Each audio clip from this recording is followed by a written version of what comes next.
Hi everyone, this is Mrs. Kirk. Thanks for tuning in again. This is my fourth lesson in the chapter 14 unit. And today we're going to teach you how to name the polar graphs. So as with any other video, if you feel like you'd like to pause, please do so. And if you're liking the videos, click like at the bottom. And of course, you can subscribe to maybe see all the videos at one point. So, but anyways, this is some of the materials I'll be using today. I have my straight edge, so have a straight edge handy. You're also going to need some polar graph paper. So here's my polar graph paper. We'll need one piece. So I've got my straight edge, my polar graph paper, and you're going to need your graphing calculator. So if you don't have these three things, pause the video and go grab those three things. All right, I'm going to go ahead and keep on going. So some of the things that I wrote on top of my notes were some calculator steps. I'm going to be using that Zoom 6, and these are all going to be curves today, most of them anyways. So I'll be using Zoom 0 followed by Zoom 5. And you also want to make sure you're in radian mode when you do these graphs, because if you notice, I've got theta in a lot of these graphs. All right, so here we go. My first question, it says to identify the following. I've got theta is equal to pi over 3. Well, if you were following along with the notes yesterday, I believe we actually graphed something like this. If it's just theta equals, do you remember what that's going to be? All right, if you don't quite remember, we can always look back at our notes, but theta equals 3 would be just a line on pi over 3. So at pi over 3, you draw a line. So for this one, all I would write to identify it is that this is a diagonal line.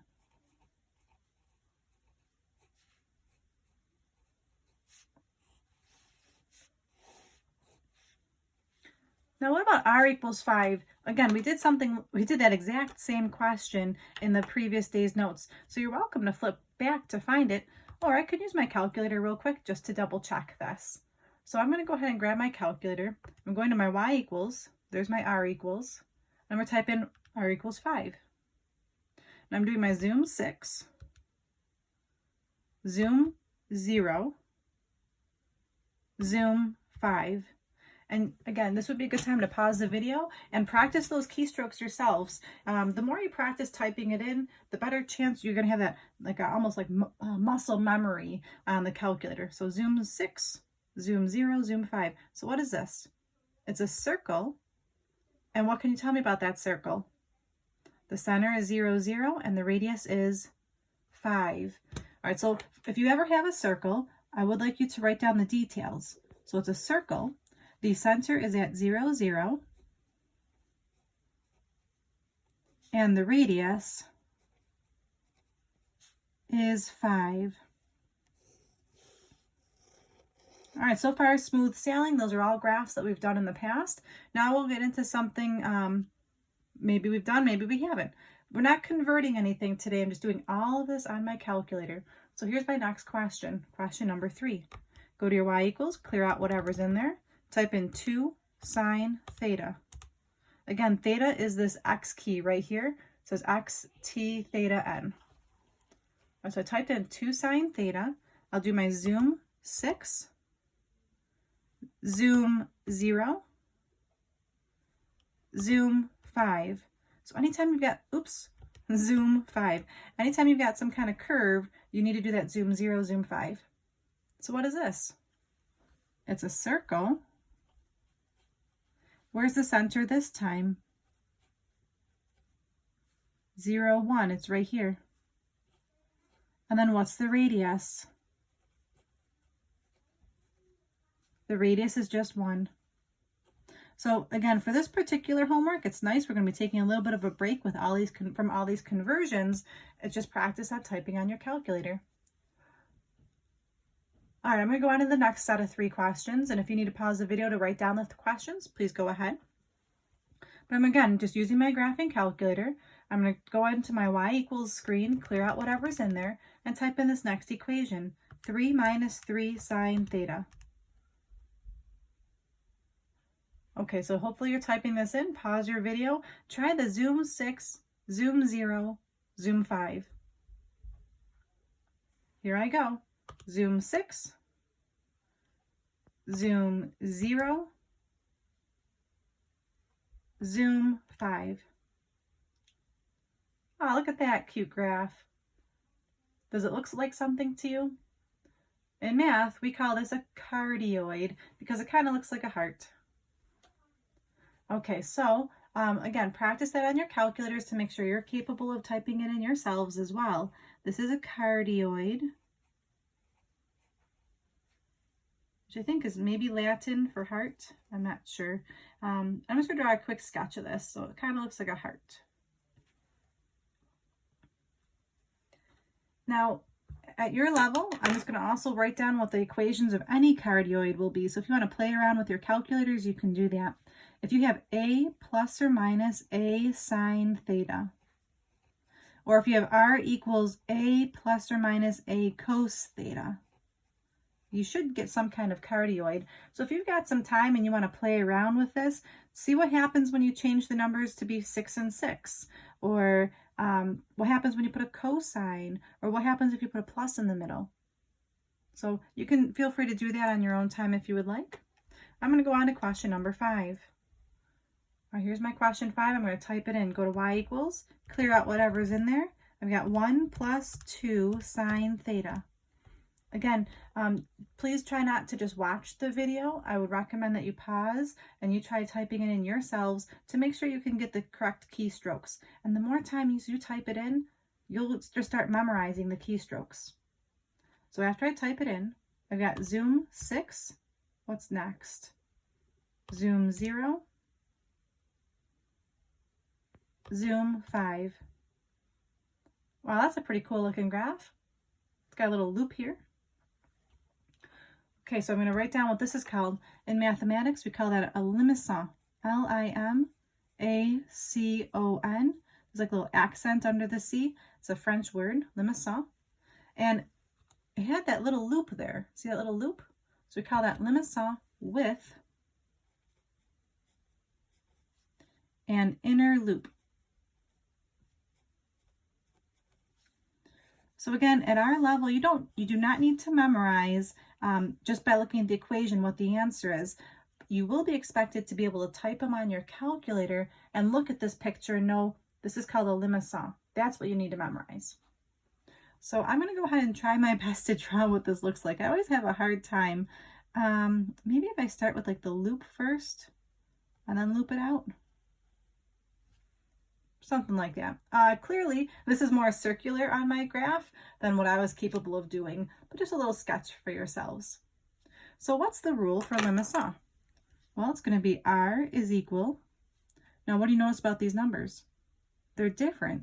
So it's going to be a plus or minus b sine theta. So see, the numbers are different. Or you can have r equals a plus or minus b cos theta. And the restriction here is that if you notice about my first two numbers, a is going to be smaller than b. So 0 is less than a is less than b. In other words, these both need to be positive numbers, and the first number needs to be smaller than the second number. And if that's the case, you'll get a limacon with an inner loop. Okay, so if you look at the next situation here, what am I changing? I'm going to write my situation down actually. I've got r equals, it's still going to be a plus or minus b, because they're two different numbers. Or it's going to be r equals a plus or minus b cos theta. But what's different this time? The first number is bigger. So 0 is less than b is less than a. Again, these things that I'm writing in green, you don't need to memorize those. I'm just writing them there in case you want to have, you got a little bit of free time and you want to mess around with your calculators a little bit and see what else you can graph.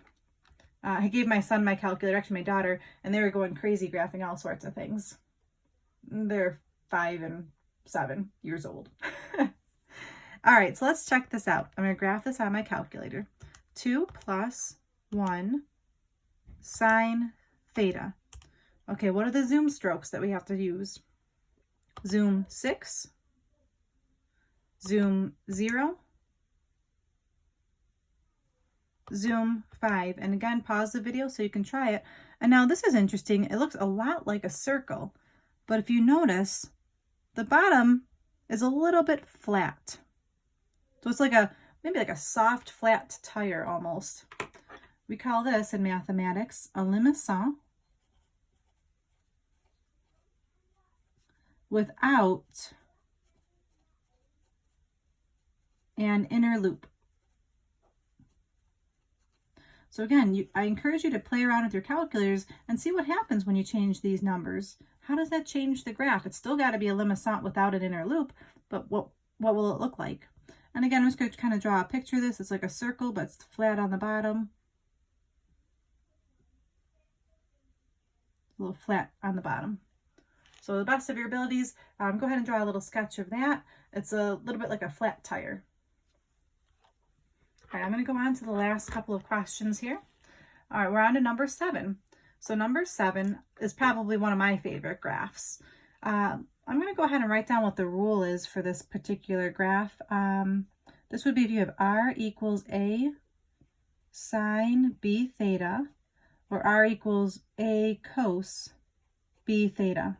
So if you notice, you could put a number in front of sine, a number in front of the theta, and it doesn't have any restrictions on positives or negatives, so I think that would be interesting to see what happens when you throw those in as well.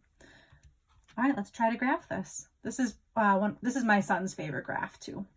So I'm going to y equals, let's see, I'm going to try to get this so that the glare is not on there. Okay, clear out whatever's in here. I'm going to type in sine 2 theta. And again, what are the keystrokes? At this point, you should be really confident. Zoom 6. That's so cute. Zoom 0. Okay, now it's a little bigger. Zoom 5. Just in time for spring. Looks like a nice flower or a butterfly. And what we call this in mathematics, we call this a rose.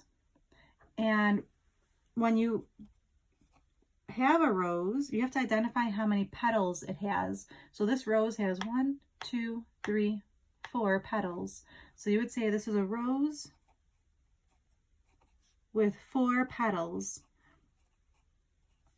I think my son was able to make a rose with 12 petals when he was playing around with the calculator himself. But they're all going to be roses, but it just depends on how many petals they will have. And again, just to the best of your abilities, just draw a little sketch of this, just so you can remember what a rose is supposed to look like on your calculator. So again, not the best sketch, but here's a picture of my rose. Okay, now we've got one more question here that's going to be brand new. R equals theta plus 1. And before I graph that on my calculator, I'm going to go ahead and write down the rules. For this one, I've got r is equal to a theta plus b, and a has to be greater than 0, and b has to be greater than or equal to 0. So again, you can play around with putting more numbers in front, but let's see what this graph is going to look like. So I'm going to clear out whatever's in my y equals and type in theta plus 1. Theta is, again, just this x button right here. Okay, there's my theta. And then plus 1, plus 1. All right, so the keystrokes again. Zoom 6. Zoom 0. Zoom 5. That's pretty neat. Looks kind of like maybe a shell or a spiral. Okay, so in mathematics, we call this the Archimedean spiral. Archimedean,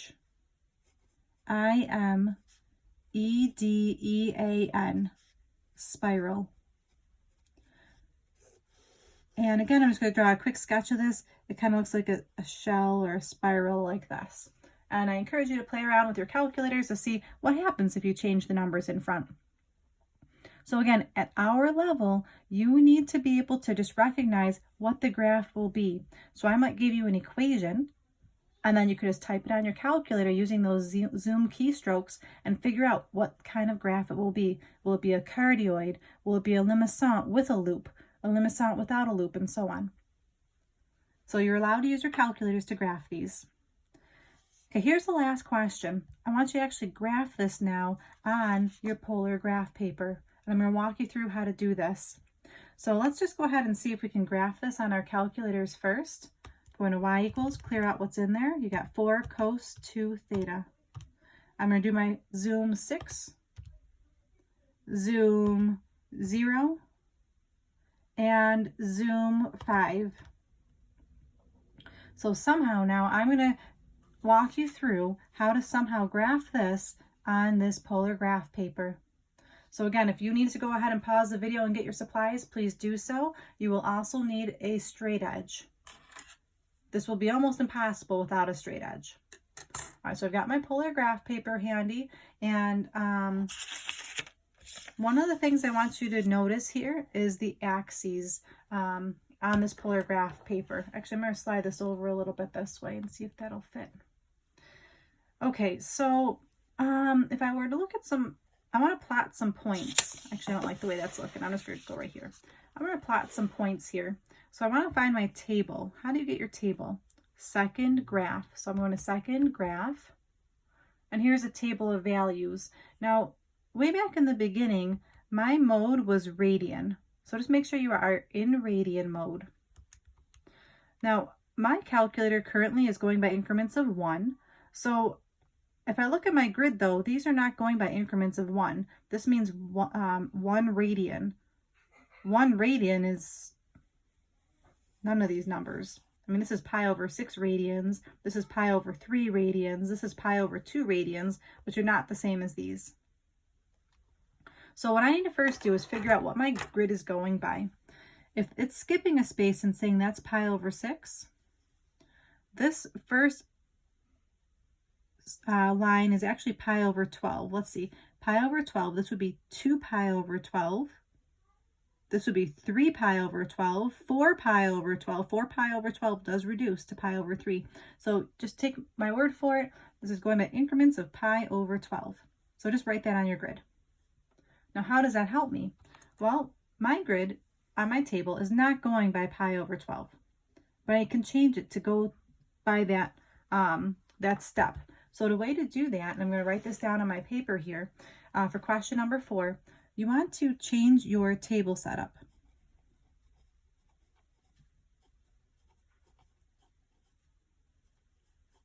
And the way you can do that, I'm going to use second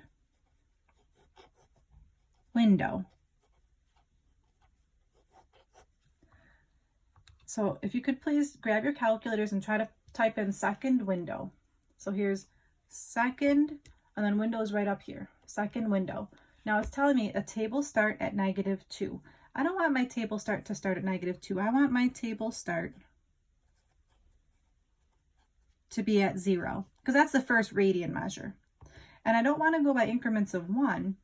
I want my change in table to go by increments of pi over 12. So I'm going to change that to be pi divided by 12. Okay, so now that I've got that done, now I can use my second graph to look at my table. And again, pause the video so that you can get yourselves caught up with your calculators. I'm just going through this pretty quickly. All right, so I'm doing second graph. And now what happened was, wait a second, did I forget to do start at 0? I sure did. So I went back to start at 0. Second graph. So here are my points that I'm going to be plotting. And this is very, very tricky. I'm going to go ahead and swap the paper with my calculator. Okay, so again, pause the video if you need to at any point in time. This is very, very challenging. I'm going to go ahead and plot my first point, and I'm going to use my ruler to help me as a guide. So have your ruler as a guide as well. This is 0 radians right here. My first point on my calculator says 0, 4. So I'm going over to 0 and out to 4. 1, 2, 3, 4. So this is where 0, 4 would be. Now the next point, if I just arrow down, that is pi over 12. So I'm going to rotate my ruler to where pi over 12 is, and I'm going to roughly estimate where 3.46 would be. So we got 1, 2, 3.46 might be someplace like this. Then the next point is the next dash here. So you're going to rotate your ruler to pi over 6. At pi over 6, it's going out 2, a radius of 2. So I'm going 1, 2, and I'm putting a dot there. Then I'm going to arrow down. I'm going to rotate my ruler again. And now the next point is at 0. 0 is at the pole, which is right here. I'm going to arrow down again. that is pi over 3. I'm going to rotate my ruler to pi over 3. At pi over 3, I have -2. Now this goes back to the first day of notes. If you have a negative radius, that means I'm going in the opposite ray.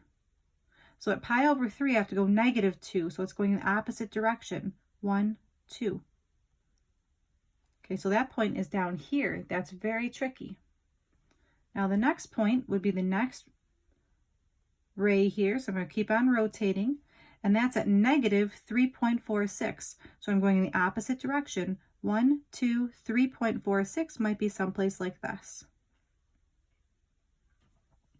Then the next one is at pi over 2, and at pi over 2, it's going -4. So I'm going -1, 2, 3, 4. I'm going to keep rotating my ruler to the next bar. Let's see, and that's looking at -3.46 again. So 1, 2, 3.46. Then the next one, I'm going to keep on rotating. That's at 2 pi over 3, and that's going to be at -2. 1, 2. I'm going to rotate again to the next bar. And now, this is interesting. My calculator is giving me this E value. If your calculator gives you an E, that's just essentially using scientific notation. This really means 0, because it's like saying 4 times 10 to the -13th power, which would be 12 zeros and the number 4. So essentially that's 0. So at the next one, I'm going back to 0. I already have a point there, so that's looking good. I'm going to keep pivoting. I'm now at 5 pi over 6. So if you're following along, I'm at 5 pi over 6, and that's back at +2. So that means on 5 pi over 6, I'm going out 1, 2 spaces. I'm going to go to the next point. The next point is the next bar here. And at that bar, I'm looking at 3.46 again. So I've got 1, 2, 3.46 might be something like this. And then now I'm feeling comfortable here. Here's pi, 3.14. There's pi. Pi is at 4. So I'm going to pi, I'm rotating my ruler, and I'm going out 4. 1, 2, 3, 4. The next point, keep on pivoting your ruler, goes to 3.46 again. 1, 2, 3.46. The next point, keep on pivoting that ruler, goes to 2. So 1, 2. The next point is at that E value again, so it's going to 0 again. The next point, you gotta keep rotating your compass, or your straight edge. Now it's at that -2. So on this line here, I'm at 4 pi over 3 right now. So at 4 pi over 3, I have to go to -2. So I'm going in this direction, 1, 2. Then the next one, I'm gonna rotate my ruler again. It's at -3.46. So 1, 2, 3.46. Rotate my ruler again. I'm at 3 pi over 2, everyone. So if you're at 3 pi over 2, you're doing a great job. And that's at -4. So 1, 2, 3, 4. Rotate my ruler again. I'm almost done. I'm almost went around the whole circle. There's a lot of points to plot. I'm at -3.4. 1, 2, 3.4 is roughly here. Rotate my ruler again. I'm at 5 pi over 3, everyone. 5 pi over 3, I'm at -2. 1, 2. Keep on rotating to the next point, which will be at 0 again. Keep on rotating. I'm at 11 pi over 6 right now, and then it's going out to +2. So on 11 pi over 6, I've got 1, 2. And then the last point to plot is at 3.46 again. 1, 2, 3.46. And if you look, this is, if you look back at your graph, it gives you an idea of how to connect your points. And I'm just going to use my pencil here to connect these to the best of my ability to make them curved like my 4-petal rose. And hopefully you're able to follow along. I tried to go through that briefly, and I was speaking the entire time so that you could follow along with the points that you were plotting. Feel free to go back and pause the video at any point. Plotting these points is very tricky. At our level, you will be expected to graph one of these. All right, great job for following along today. Thank you so much. I hope that you enjoyed the video. Click like if you did. And the homework today, we're looking at some book work here. Let's see, homework 14-4. It's going to be page 600, questions 31 to 39 and 43. and the answers are on page AN-70. Thanks again for tuning in and for trying your best. Stay safe, everyone. Bye-bye. This is Mrs. Kirk. Bye-bye.